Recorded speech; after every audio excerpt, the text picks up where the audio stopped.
ನಮಸ್ಕಾರ. ಮಾರ್ಚ್ 2026 ಕನ್ಯಾ ರಾಶಿಯವರಿಗೆ ಹೇಗಿರಲಿದೆ? ಗ್ರಹಗಳ ಸ್ಥಿತಿ ಏನು ಹೇಳುತ್ತೆ? ಬನ್ನಿ ಈ ತಿಂಗಳ ಭವಿಷ್ಯವನ್ನು ವಿವರವಾಗಿ ನೋಡೋಣ.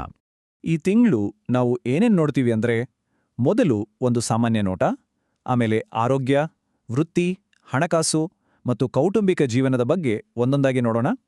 ಕೊನೆಗೆ ಸಾರಾಂಶ ಮತ್ತು ಕೆಲವು ಸರಳ ಪರಿಹಾರಗಳು ಇವೆ. ಸರಿ, ಹಾಗಾದ್ರೆ ಮಾರ್ಚ್ ತಿಂಗಳ ಒಟ್ಟಾರೆ ಚಿತ್ರಣ ಹೇಗಿದೆ? ಯಾವ ಗ್ರಹಗಳ ಪ್ರಭಾವ ಹೆಚ್ಚಿರಲಿದೆ? ಏನೆಲ್ಲ ನಿರೀಕ್ಷಿಸಬಹುದು ಅನ್ನೋದನ್ನ ಮೊದಲು ನೋಡೋಣ. ಈ ತಿಂಗಳು ನೋಡಿ, ಮುಖ್ಯವಾಗಿ 3 ವಿಷಯಗಳ ಮೇಲೆ ಗಮನ ಇಡಬೇಕಾಗತ್ತೆ. 1. ಪ್ರಾಕ್ಟಿಕಲ್ ಆಗಿ ಬೆಳೆಯೋದು. 2. Strategic planning. 3ನೇದು ಸ್ವಲ್ಪ ಸಹನೆ. ಹೌದು, ಜೀವನದ ಪ್ರತಿಯೊಂದು ಹಂತದಲ್ಲೂ ಈ 3ರ ಬ್ಯಾಲೆನ್ಸ್ ತುಂಬಾನೇ ಮುಖ್ಯ ಆಗುತ್ತೆ. ಈ ತಿಂಗಳ ಒಂದು ದೊಡ್ಡ ಹೈಲೈಟ್ ಏನು ಗೊತ್ತಾ? ಅದು ಗುರು ಗ್ರಹದ ಚಲನೆಯಲ್ಲಿ ಆಗೋ ಬದಲಾವಣೆ. ಮಾರ್ಚ್ 11ರ ನಂತರ ಗುರು ತನ್ನ ವಕ್ರಗತಿಯನ್ನು ನಿಲ್ಲಿಸಿ ನೇರವಾಗಿ ಚಲಿಸೋಕೆ ಶುರು ಮಾಡ್ತಾನೆ. ಇದರ ನೇರ ಪರಿಣಾಮ ಅಂದ್ರೆ ವೃತ್ತಿಜೀವನದಲ್ಲಿ ಇಷ್ಟು ದಿನ ನಿಂತುಹೋಗಿದ್ದ ಕೆಲಸಗಳು ಈಗ ಮತ್ತೆ ವೇಗ ಪಡ್ಕೊಳ್ಳುತ್ತೆ. ವೃತ್ತಿಜೀವನದಲ್ಲಿ ಒಳ್ಳೆ ಬೆಳವಣಿಗೆಗಳ ಕಾಣ್ತಾ ಇದ್ರೂ ಈ ತಿಂಗಳು ಆರೋಗ್ಯದ ಕಡೆ ಸ್ವಲ್ಪ ಹೆಚ್ಚೇ ಗಮನ ಕೊಡಬೇಕಾಗತ್ತೆ. ಯಾಕೆ ಅಂತ ಹೇಳ್ತೀನಿ, ಬನ್ನಿ ನೋಡೋಣ. ಇದಕ್ಕೆ ಮುಖ್ಯ ಕಾರಣ ಅಂದ್ರೆ ಆರೋಗ್ಯದ ಮನೆಯಾದ 6ನೇ ಮನೆಯಲ್ಲಿ ಸೂರ್ಯ, ಮಂಗಳ, ರಾಹು, ಬುಧ, ಶುಕ್ರ ಹೀಗೆ ಹಲವು ಗ್ರಹಗಳು ಒಟ್ಟಿಗೆ ಸೇರಿವೆ. ಇದು ಏನನ್ನ ಸೂಚಿಸುತ್ತೆ ಅಂದ್ರೆ ಅತಿಯಾದ ಕೆಲಸದಿಂದ ಒತ್ತಡ, ಸಣ್ಣಪುಟ್ಟ ಸೋಂಕುಗಳು ಮತ್ತು ಸುಸ್ತು ಹೆಚ್ಚಾಗ್ಬೋದು. ಹಾಗಾಗಿ ಸ್ವಲ್ಪ ಎಚ್ಚರಿಕೆ ವಹಿಸೋದು ತುಂಬಾನೇ ಒಳ್ಳೆಯದು. ಅದರಲ್ಲೂ ಜೀರ್ಣಕ್ರಿಯೆಗೆ ಸಂಬಂಧಪಟ್ಟ ಸಮಸ್ಯೆಗಳು ಅಂದ್ರೆ ಗ್ಯಾಸ್, ಅಜೀರ್ಣ ಅಥವಾ ಕೀಲು ನೋವಿನಂಥ ಸಮಸ್ಯೆಗಳು ಮೊದಲೇ ಇದ್ರೆ ಈ ಸಮಯದಲ್ಲಿ ಅವುಗಳು ಮತ್ತೆ ಕಾಣಿಸ್ಕೊಳ್ಳೋ ಸಾಧ್ಯತೆ ಇದೆ. ಹಾಗಾಗಿ ಇಂಥವರು ಸ್ವಲ್ಪ ಹೆಚ್ಚು ಕಾಳಜಿ ವಹಿಸಬೇಕು. ಹಾಗಾದ್ರೆ ಪರಿಹಾರವೇನು? ತುಂಬಾ ಸಿಂಪಲ್. ಫಾಸ್ಟ್ ಫುಡ್, ರಾತ್ರಿ ಹೊತ್ತು ತಡವಾಗಿ ಊಟ ಮಾಡೋದನ್ನ ಆದಷ್ಟು ಕಡಿಮೆ ಮಾಡಿ. ಬದಲಿಗೆ ಲಘು ವ್ಯಾಯಾಮ, ಯೋಗ ಮತ್ತು ಮುಖ್ಯವಾಗಿ ಒಳ್ಳೆ ನಿದ್ರೆಯನ್ನ ನಿಮ್ಮ ದಿನಚರಿಯಲ್ಲಿ ಸೇರಿಸ್ಕೊಳ್ಳಿ. ಇಷ್ಟು ಮಾಡಿದ್ರೆ ಸಾಕು, ಆರೋಗ್ಯದ ಸಮಸ್ಯೆಗಳಿಂದ ದೂರ ಇರಬಹುದು. ಸರಿ, ಆರೋಗ್ಯದ ಬಗ್ಗೆ ಎಚ್ಚರಿಕೆ ವಹಿಸಿದ್ರೆ ವೃತ್ತಿಜೀವನದ ಕಡೆ ಪೂರ್ತಿ ಗಮನ ಹರಿಸ್ಬೋದು. ಯಾಕಂದ್ರೆ ಅಲ್ಲಿ ಸಾಕಷ್ಟು ಪಾಸಿಟಿವ್ ಬೆಳವಣಿಗೆಗಳು ಕಾದಿವೆ. ಖಂಡಿತವಾಗಿಯೂ ಈ ತಿಂಗಳು ನಿಮ್ಮ ಕಠಿಣ ಪರಿಶ್ರಮಕ್ಕೆ ತಕ್ಕ ಪ್ರತಿಫಲ ಸಿಕ್ಕೇ ಸಿಗುತ್ತೆ. ಮೇಲಾಧಿಕಾರಿಗಳಿಂದ ಬೆಂಬಲ ಸಿಗುತ್ತೆ, ನಿಮ್ಮ ಕೆಲಸಕ್ಕೆ ಗುರುತಿಸುವಿಕೆ ಸಿಗುತ್ತೆ. ಅಷ್ಟೇ ಅಲ್ಲ, ಒಂದು ಒಳ್ಳೆ ಪ್ರಮೋಷನ್ ಅಥವಾ ಹೊಸ ಜವಾಬ್ದಾರಿಗಳು ಕೂಡ ನಿಮ್ಮನ್ನ ಹುಡುಕೊಂಡು ಬರೋ ಸಾಧ್ಯತೆ ದಟ್ಟವಾಗಿದೆ. 2 ದಿನಾಂಕಗಳನ್ನ ನೆನಪಿನಲ್ಲಿ ಇಟ್ಕೊಳ್ಳಿ. ಮೊದಲನೇದು ಮಾರ್ಚ್ 11. ಅಂದು ಗುರು ನೇರ ಚಲನೆಗೆ ಬಂದಾಗ ನಿಂತೋಗಿದ್ದ ಪ್ರಾಜೆಕ್ಟ್ಗಳಿಗೆ ಮತ್ತೆ ಜೀವ ಬರುತ್ತೆ. ಇನ್ನೊಂದು ಮಾರ್ಚ್ 21. ಇದರ ನಂತರ ಹೊಸ ಕೆಲಸದ ಬಗ್ಗೆ ಯೋಚನೆ ಮಾಡೋಕೆ ಅಥವಾ ಆ ಬಗ್ಗೆ ಚರ್ಚೆ ಮಾಡೋಕೆ ಇದು ತುಂಬಾನೇ ಅನುಕೂಲಕರ ಸಮಯ.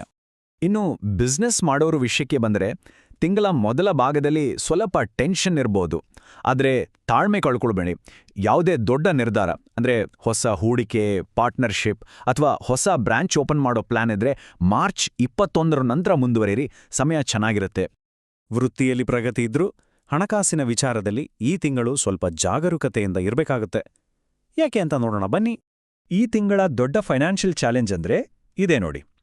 ನಿಮ್ಮ ಆದಾಯ ಸ್ಥಿರವಾಗಿರುತ್ತೆ, ಆದರೆ ಖರ್ಚುಗಳು ಮಾತ್ರ ಹೆಚ್ಚಾಗೋ ಸಾಧ್ಯತೆ ಇದೆ. ಪ್ರಯಾಣ, ಆರೋಗ್ಯ ಅಥವಾ ಮನೆಗೆ ಸಂಬಂಧಿಸಿದ ಅನಿರೀಕ್ಷಿತ ಖರ್ಚುಗಳು ಬರಬಹುದು. ಇದರಿಂದ ಆದಾಯಕ್ಕಿಂತ ಖರ್ಚು ಜಾಸ್ತಿ ಆಗ್ಬೋದು. ಇದಕ್ಕೆ ಬೆಸ್ಟ್ ಸೊಲ್ಯೂಷನ್ ಅಂದ್ರೆ ತಿಂಗಳ ಆರಂಭದಲ್ಲೇ ಒಂದು ಬಜೆಟ್ ಹಾಕೊಳ್ಳೋದು.